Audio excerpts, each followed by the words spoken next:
happy August. Yes. Can you believe we've been doing this May, June, July, 3 months already? Nice. And look at where we've come. You know what I've been doing a ton of recently? Meeting appraisers. Oh. Which is a good thing, meaning properties are under contract. Yes. But as a listing agent, I like to meet the appraiser. That's To really help good. the appraiser out a little bit, bring some comparables, familiarize them with the neighborhood. We've had some very unique properties where the location is so important. The appraiser needs to understand the neighborhood because it's not as easy sometimes to appraise. Yeah. Is that a good thing? That is a really good thing. Yes. The appraisal is super important in the transaction because, you know, once you're under contract, you agree upon a sales price. So that's the accepted, you know, price that you feel the property is worth and that the seller feels the property is worth. But we always need an appraiser, and the appraiser is a third party, and they provide an opinion on that value of the home.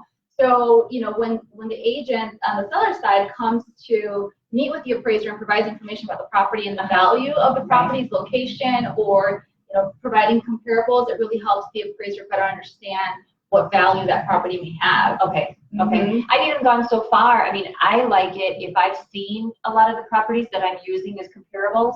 I'm marking up MLS sheets that I bring to say this one might be a little bit smaller, this one had an extra half bath, this one's kitchen is not updated, this one may have, you know, certain features that another one doesn't, to try to guide that appraiser a little bit more. And in most instances, the appraiser will accept the information, right? Most instances. We also bring a survey with them because we know appraisers like to see the surveys. So if we're selling and you happen to have a survey available, that gives them the legal description of the property, and that helps them out. So it's kind of making their job a little bit easier. They don't have to take our comparables. Most times they do, but we're going to make the attempt to do that. Yeah, that's great. That's really great. So then let's talk about a little bit about how the appraisal affects the transaction. So the loan is going to be based upon the lower of two values, either the appraised value or that sales price. So let's say that in most instances, the appraisal is coming in at the price that you have accepted by the seller. So that's usually what we're aiming for. Sometimes the appraised value comes in greater, which is awesome, but it doesn't change much anymore. It does happen, yes. And I have seen it recently on some of my recent transactions. It seems to be a trend that's coming back. Yeah, where we saw it in the downturn. Did you see it just kind of go away? Where if it came in at value, that's great. That's what we want. Yeah. And if we're on a seller's end, if we don't hear anything, so a lot of sellers want to know what was the value, what did it come in. We kind of go with no news is good news. Yes. We don't want to hear anything else about the appraisal. Yeah. Most times it means that there was an issue. So if we don't hear anything and it just kind of goes silent, we're moving forward. Right. And sellers don't need to necessarily be in that loop of knowing that the appraisal is complete and accepted and all that. Right, and to add to that, the reason why we say the seller doesn't really need the information from the appraised value is because the purpose of the appraisal is for the buyer's loan. Exactly. That's the entire purpose. So, you know, this third-party opinion is going to allow the lender to see if the price that's agreed upon in the sales contract is actually supported by recent sales in the area and properties that are similar in style and size. So let's talk about what happens if the appraised value comes in short,